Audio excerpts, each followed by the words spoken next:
Hi, this is Sonnie Bailey from Fairhaven Wealth and the New Zealand Wealth and Risk blog. The purpose of this video is to illustrate an exercise that I often go through with clients that I refer to as flawcasting. Now, it's one thing to think about your balance sheet and your current financial situation as it is now, but it's another thing, and it's really valuable to think about what your financial situation might look like into the future, based on a number of assumptions or variables that might come into play. And that's what the purpose of this flawcasting exercise is. Now, I just want to stress right away that I use the term flawcasting deliberately. It's not a forecast, it's a flawcast. The only guarantee I can give is that it will be wrong. This trajectory that it maps out is based on a number of variables. None of these variables are going to hold exactly. There's no way that investment returns, for instance, are going to stay constant over the course of over the long term. There's no way that your savings are going to continue at a constant rate. We don't know what your New Zealand superannuation entitlement and level will be, and how much you're going to spend in the years of your retirement. I mean, there's so many other things that we don't know. I mean, we don't know how long you're going to live. We don't know what your health is going to be. We don't know what government policies might come into play that might impact you. We don't know what the world is going to look like in decades' time. There's all sorts of social, technological, economic, environmental, political effects that can impact our plans. Despite that, and despite that it's a flawcast, it still can be a really valuable exercise in terms of getting a sense of what your trajectory might be, of kind of nesting your current situation into the trajectory that you're on, and can also be an excellent tool for seeing what's involved with some of the trade-offs or decisions that might be in front of you, and getting a sense of what the long-term implications of some of those decisions might be. So with this forecast, probably the most interesting thing for most people is this chart. Over in the horizontal axis, it refers to the age of one person in this couple. And in this example of a forecast, I'm using a hypothetical couple, John and Jane. Jane's 39, John's 40. They've got 3 kids. One was born in 2005, now fairly young. Another was 2012, one 2013.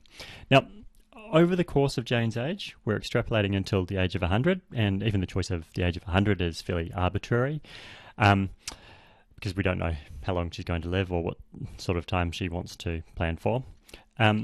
So on the vertical axis, and what this line represents, is the value of John and Jane's investment assets over the course of what is hopefully going to be a healthy, happy life. Now, this relates to investment assets only. It doesn't include the value of their home or homes, and it doesn't include the value of their stuff, like stuff in their home, furniture, and their cars or anything. Now, the purpose for this is that stuff you're not going to sell to provide for accommodation or your living costs in most cases, and home provides something that's important, accommodation, but it's not something that will support your lifestyle over the course of your life. So we're really focusing on investment assets here. And basically, based on these assumptions and the calculations down in this spreadsheet, which I'll go into soon, you can track a kind of course or a story of their financial lives over the course of decades. So this chart here is determined by all of these variables or calculations down here. And basically the line relates to the opening investment balance they have at the start of each year. To give some insight, I'm just going to run through each of the relevant columns and talk about some of the variables and how they impact those figures before I start running through some different scenarios. So these first 3 columns should be pretty straightforward. Each column relates to the year and each of John and Jane's age over the years. The opening balance is basically in the first year. It relates to a variable that we select up here or input based on their balance sheet, and that might be the the balances of their KiwiSaver funds, plus perhaps some cash that they have in the bank, plus any shares or managed funds or other sorts of assets that they might currently have available. I'm presuming at the moment that they also have a mortgage, but I haven't factored that in here. That will come into play in terms of their savings over time. So the hope and expectation is that they'll be accumulating this wealth while they repay the mortgage before retirement. So the opening balance of that first year comes down to that, and the opening balance at the end of each year, following year, is the closing balance of the year before. And the closing balance is basically the sum of the opening balance plus investment returns, plus any contributions or savings or NZ Super that they receive, less any regular withdrawals or spending, generally during retirement, plus or minus any one-off items, which are based on some of the variables that I'll discuss, plus or minus any one-off incomings or outgoings. So I usually add these columns so that people can manually add one-off expenses or windfalls for the purpose of this exercise. So the closing balance is based on that calculation. So the investment returns column, that is based on the opening investment balance plus the variables that I've selected up here. Now, I mean, I probably could have made it nice and straightforward and said, and if I put them all at 3%, this is what you would see. What I've kind of done is made it a little bit more complex in the sense that I've allowed you to, or I allow people to put in a threshold. So what I'll be doing here is assuming that the first, say, 100,000 or I don't know, 200,000 might generate a lower return or the return specified here, and any investment assets over 200,000 might generate a return here. So I guess the assumption is that you might invest a little bit more conservatively for the first portion of your investment assets, and you might generate a higher return for anything above that. It's a simplification, but at least it goes some way to separating the returns that you might get. So you can see there the difference between generating 0% and 3% on just the first 200,000 of your investment portfolio, or if we change the threshold to 100,000, you can kind of see what the implication might be. For now, we'll just keep it threshold 100,000. First 100,000, you get 0% return, and anything above, you get a 3% return. Given that we've got basically 3% of 100,000 is $3,000. Now, one thing I just want to stress is that these investment returns are constant, which is a bit ridiculous. They will not be constant, and I'll come back to that in a sec. But they're after tax and after inflation. So a 0% return might seem really low, even in these kind of low interest environment. But I mean, if we think about it, say a 3% return on savings account or term deposit or something of that nature, you might be taxed at 1% on that, which would bring it down to 2%, and inflation might be up 2%, in which case the nominal or kind of paper return is 3%, but the actual real return after factoring in tax and inflation might be 0%. Now, the reason why I factor in inflation is so that we can treat all of these figures and variables in today's dollars. That means we don't have to do any kind of fancy calculations to work out what this amount in 2045 or whatever it might be. We can look at these figures and we can read them as if they're in today's dollars and in terms of what they'd be able to buy today. Of course, we don't. It's another variable. We don't know what inflation is going to be and what the cost of living will be for all sorts of various sorts of expenses. So again, we can play around and see what the difference of, if you invested entirely conservatively and generated a 0% return, or a 1%, or 2%, 3%, 4%. What you can kind of see is that the impact of just getting an extra 1% in returns, whether by investing more aggressively or perhaps reducing your fees or anything of that nature, can have a really profound impact on your long-term implication, long-term trajectory. So this perspective that, investing super safely in term deposits or anything of that nature is a safe thing to do, I guess it really comes down to your timeframes and what your expectations might be, because investing really conservatively does expose you to a potential risk of being worse off over the long run. We need to find a balance that's appropriate for us based on the risks that are relevant. So I'll keep it 3% for now with a threshold of 100,000, and you can calibrate that over time. So that's your investment returns. Contributions relate to basically two things. One is your savings over the course of your working life, plus any New Zealand superannuation that you might receive or might expect to receive. New Zealand superannuation, I've added as variables. There might be some debate about whether you'll be entitled to New Zealand super, and if so, how much you might receive.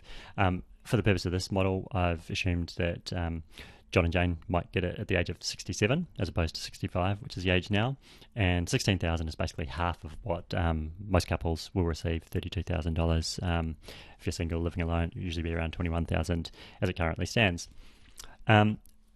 We talk a lot about risk when it comes to investments, but it is worth thinking that there is regulatory risk in terms of who knows what policies will come into play over the course of decades, whether you'll be entitled to New Zealand super, what level it will be, or anything of that nature. So you can play around with those variables, change it entitlement to it's 70, and you can see the impact that might have. You might say that you don't expect it, and you'll see that the impact is pretty substantial, in which case they would need to calibrate what their expenditure was going to be in retirement, which I'll come to later. Another one is, instead of saying 16,000, maybe you want to see what it would look like if you get half, and so you'd run out of money. Again, much earlier than if you were entitled to the full amount of New Zealand super. So that's relevant when each of John and Jane reach these particular ages.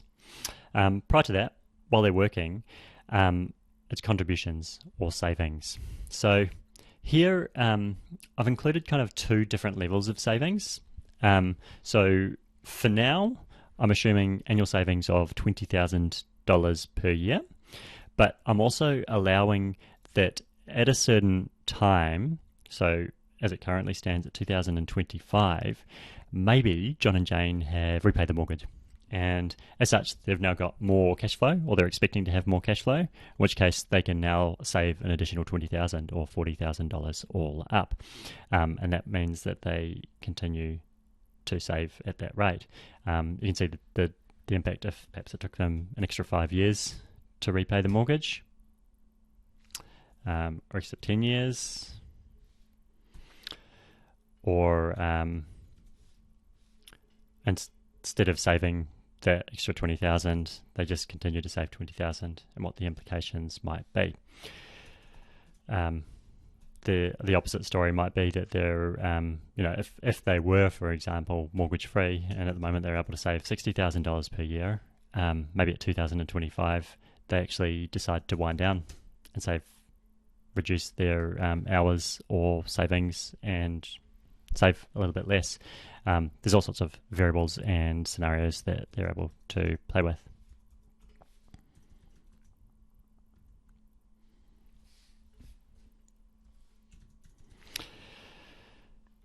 The other factor is when they retire. So 2045 in this current scenario. So when John is 64, John is 65 and Jane is 64.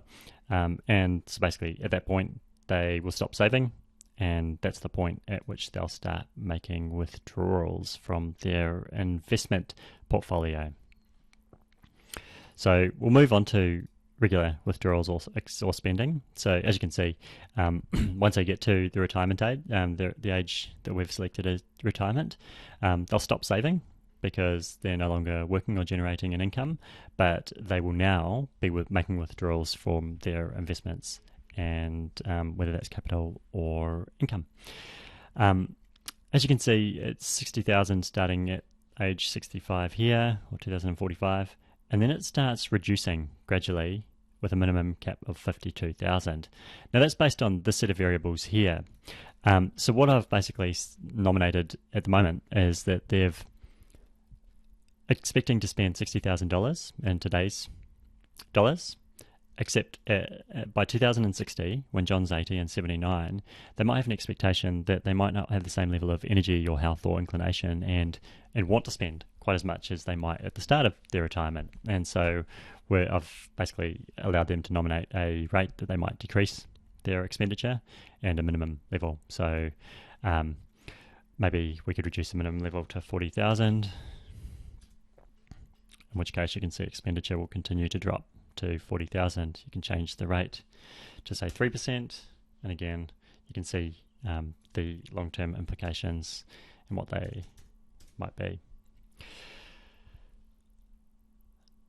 So that's regular withdrawals or expenditure during retirement. And then there are various one-off or periodic items that can be included.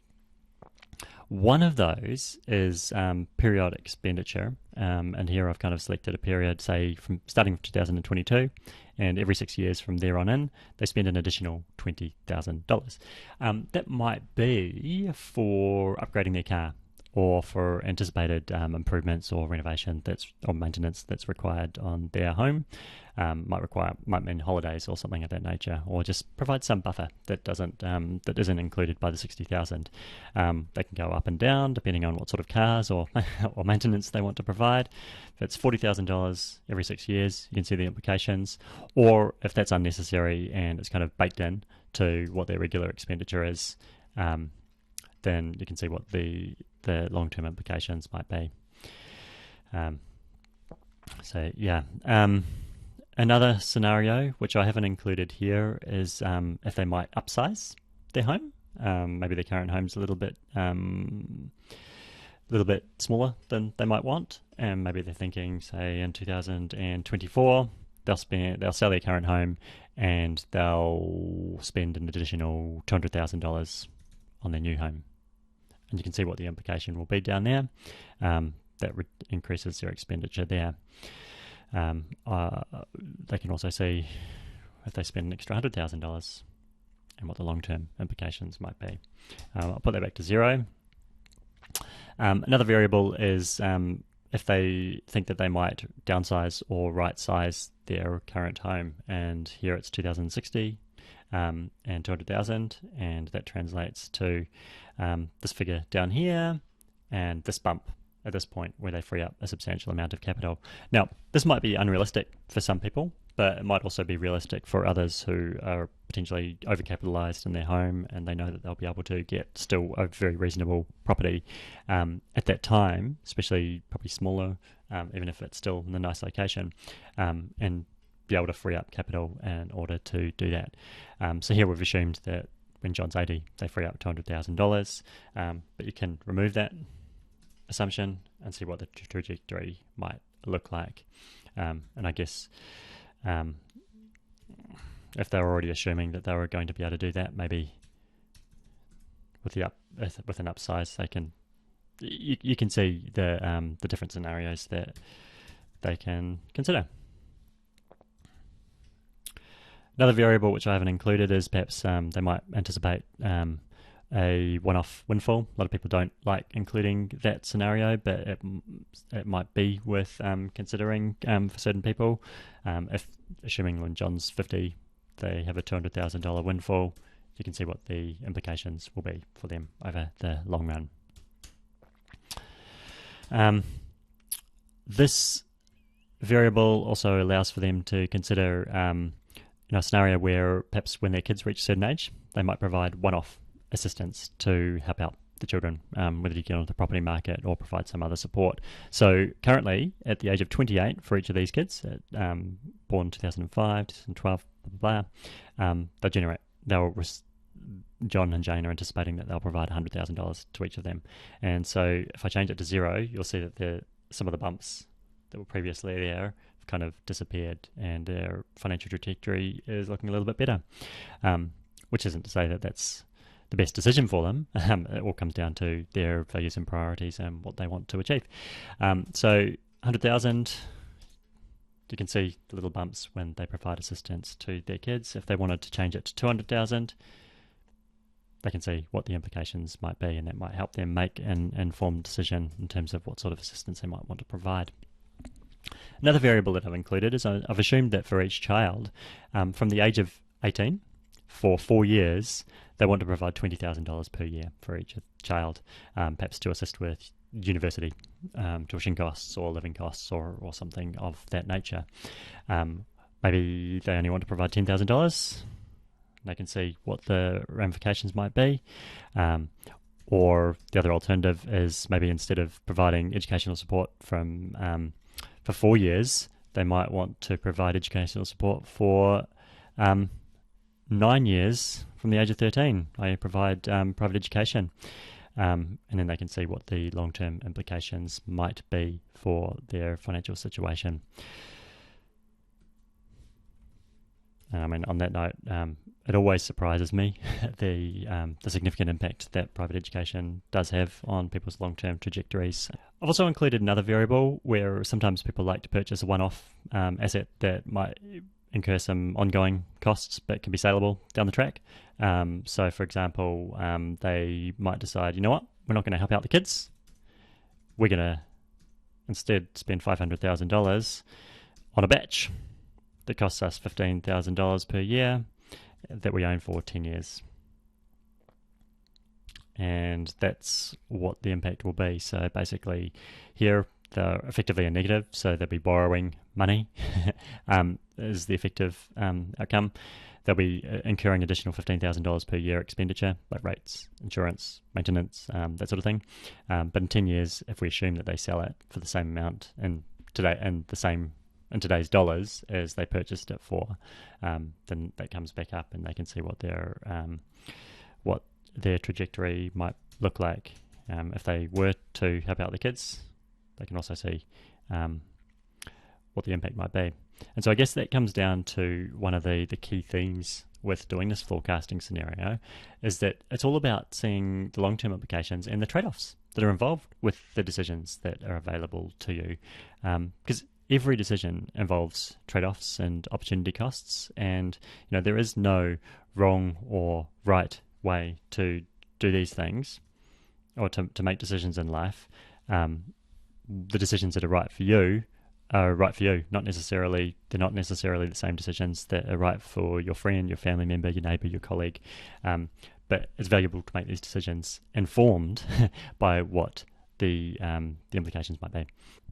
So on that note, it's worth exploring what some of those variables or options you can play around with are, rather than think about them just in individual terms. So an example might be that John and Jane don't like the idea of retiring at the age of 65. Perhaps they want to retire 10 years earlier, or 5 years earlier.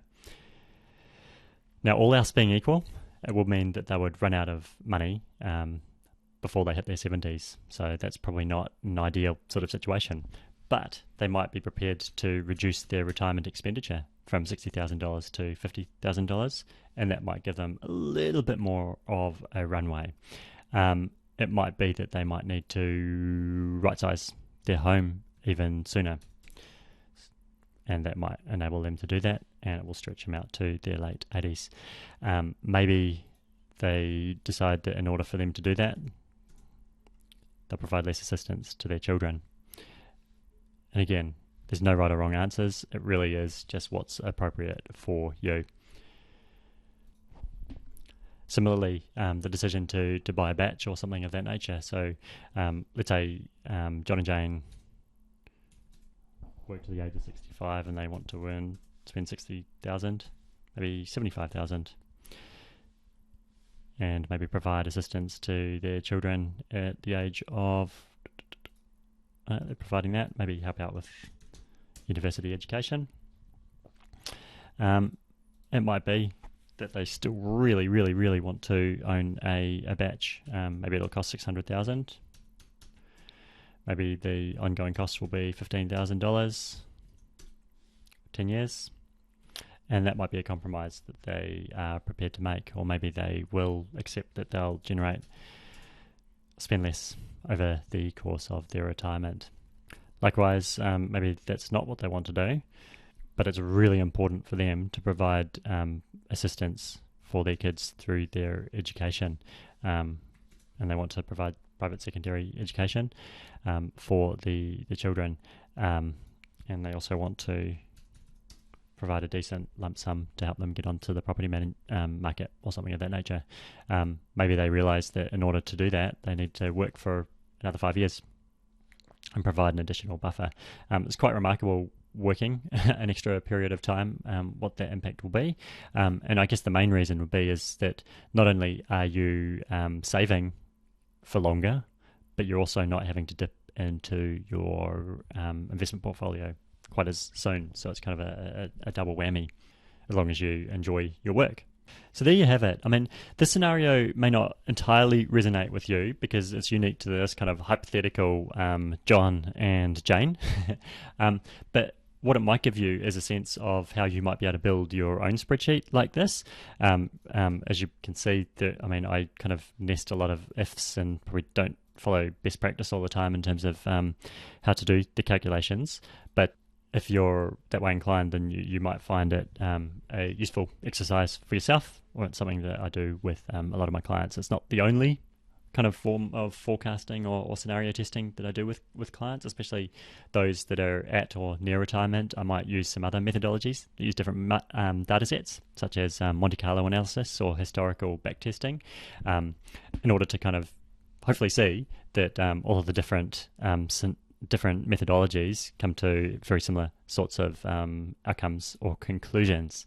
And I really want to stress that this is a flawcast. There is no way that this is going to be entirely accurate, but it does give a sense of the trade-offs and the long-term impact of some of the decisions that might be available to you. Some of those impacts might have less of an impact than you might think, and some, like private education, might have a much bigger impact than you might have imagined. Before I end, there's actually just a couple of different scenarios I want to discuss. So one of these is relates to the 4% rule when it comes to retirement planning. Another is actually the importance of income protection insurance, even if you don't have a mortgage.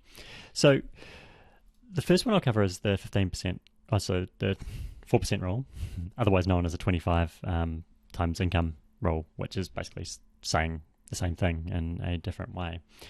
What that rule basically says is, and it's common in FIRE or financial independence retire early circles, and it does come from some academic studies dating back to the Trinity study, which kind of says that you need 25 times how much you want to spend in retirement in order to have enough in order to retire. So if I assume that John and Jane want $60,000 at retirement, the amount that they would need, according to the 4% rule or the 25 times rule, is $1.5 million. That's not quite consistent with this particular set of scenarios. And I do find that that's a pretty common finding with most of the flawcast scenarios that I run through with clients. It does tend to kind of overestimate how much you might need. Now, I am completely open to acknowledging that it comes down to what investment return that you can expect. Really hard to know. And I mean, on that note, for example, I'll point to the FireCalc website. So FireCalc is a great website which can show you the historical performance of basically the same investment portfolio over the course of a period of time, and the only variable between each of the portfolios is the year that portfolio started. So this chart here basically tracks a 30-year period of $1 million invested equally between shares and fixed interest investments, and it's basically the same portfolio, and each of these lines basically represents the same portfolio, the only variable being the year the portfolio began. So one of these lines will represent 1919, one will represent 1945, one will represent 1980. And every year the investment portfolio is basically the same, but there's enormous divergence or variation in terms of the outcomes that you're likely to get, or that you would have gotten depending on the year that portfolio was first invested. There's a pretty high concentration within them, but there's also an enormous amount of variation. across them. And I think that's worth just keeping in mind in relation to this forecast, which is assuming constant returns, which is just not realistic. But I mean, none of the other scenarios, none of the other assumptions are entirely going to be realistic either. We don't know, again, what time frame you're looking at, how long you've got, what sort of time frame, what your health is going to be like, and again, what the world in general is going to look like over the course of decades. It's also worth going back, I mean, and the amount you might need at retirement is going to vary depending on the what you want, your goals are, and what your assumptions you're prepared to make as well. So, for example, when I think about it, these figures here assume John and Jane work until the age of 70, but it might be that they decide that they want to work until the age of 65, and in order to do that, they might need to make some sacrifices. Spend $50,000 at retirement and per year, and instead of providing private education for the children, they assist with public education. They don't assist with university, not private education. This scenario, the amount that they would need under the 25 times or the 4% rule is 1.25 million. But again, in this scenario, they're needing less than 100,000 in order to sustain what looks like a quality of life and actually potentially even grow their portfolio over the course of their retirement.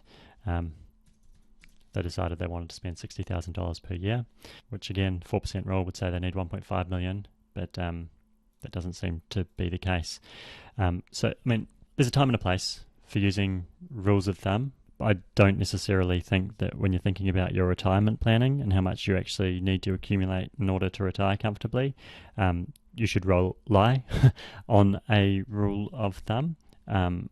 Maybe it's appropriate in some very narrow range of circumstances, but if you're prepared to make similar sorts of assumptions as what I'm making here, then 1.5 million might effectively be putting your life into hard mode, and your priority in life would be accumulating far more capital than you might actually need. Again, granted, we don't know what the world will hold. We also don't know what twists and turns or what assistance or what buffer you also want to have in order to feel comfortable. And of course, it depends on the assumptions you want to make, including whether you'll receive New Zealand Super or not. I mean, if you didn't expect or weren't wanting to plan for receiving any New Zealand Super, then it might mean that you might need to save more to sustain the same sort of lifestyle. So if I make it, say, saving $50,000 per year, I guess we're getting close to 1.5 million, but you'd still have a fair amount of capital by the time you became a centenarian. And that also doesn't factor in the value of equity in the home that you're living in at the time.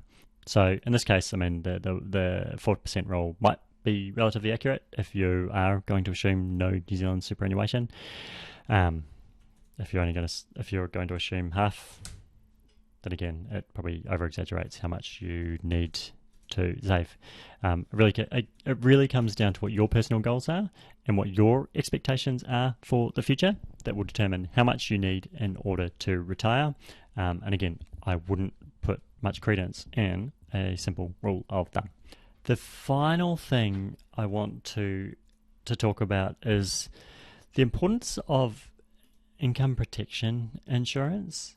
And as you're probably aware, I provide strategic or high-level personal insurance advice for clients, but I don't provide specific insurance products advice to clients. I refer them to insurance advisors, whom I do urge people to use for personal insurance needs. I use an insurance advisor myself.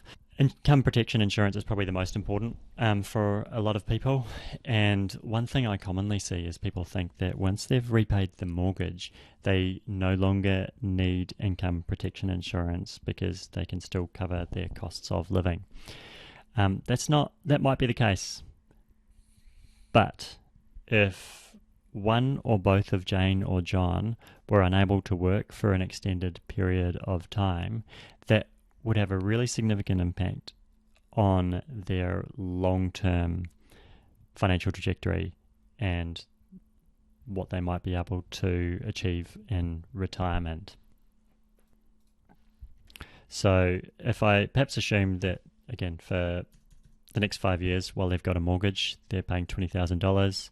Again, if I assume they just want to spend $50,000 per year in retirement, the trajectory might look like this, everything else going well. Let's say at the age of when John turns 50, something happens, some health-related issue, not an accident, so he doesn't get any ACC, happened, which meant that John, or perhaps even Jane, were unable to work for an extended period of time. Let's say the other was still able to work and they were able to kind of rally their household and reduce their expenditure over that period of time. However, we'll assume this is after 2045 when they've repaid 2025 when they've repaid the mortgage and they're accumulating $40,000. So at this sort of time, they might feel like they're on easy street or that they're accumulating a lot, so they're absolutely fine financially. But let's say during that period of time, they're unable to save. And to make it easy, what I'll do is I'll just say they're saving $40,000 in this scenario, but I'm just going to go outgoings of $40,000 per year, which is basically offsetting what they would have been saving. So basically 5 years of no longer saving, and you can see the long-term implications, whereas they might have been able to sustain that quality of life or retirement until the age of 100. They're, all else being equal, they're running out of capital by the time they reach 85. Now, I mean, it's very hard to kind of extrapolate and work out what the scenario, the situation will be at the time. I mean, if somebody is out of work for 5 years, then maybe that will impact their longevity. Perhaps not the survivors or the others' longevity, however. And it might even be that, as well as not managing to save, they might actually have additional costs and they might actually be going backwards financially. And that's only for a 5 year period. If it meant that instead of retiring at the age of 65, they were basically treading water, and the unaffected partner was able to at least cover household costs, but they weren't able to save anymore from that period of time, the trajectory really does change quite profoundly. And again, maybe they might have to make decisions like not helping out the kids, and maybe they might have to downsize even more than they wanted. But these are decisions that you wouldn't want to make lightly, and that would probably have an impact on, I guess, your lived experience of life, and I guess the story of your life as well. So, I mean, I'll acknowledge completely, income protection insurance is expensive. There is no two ways about it. The key message there is that it's probably better to end up in a slightly worse position and have slightly lesser retirement and less when you pass away than to run the risk of a potentially catastrophic scenario that might really have a significant impact on you, even if you feel that you can cover the costs in the short term. So there you have it. A fairly long video in front of a spreadsheet. If you've made it this far, then congratulations. And again, this is a flawcast. Only guarantee I can give it is that it will be wrong, but it can be a really incredibly useful tool for seeing as a decision-making tool, or to help inform the decisions that are right for you.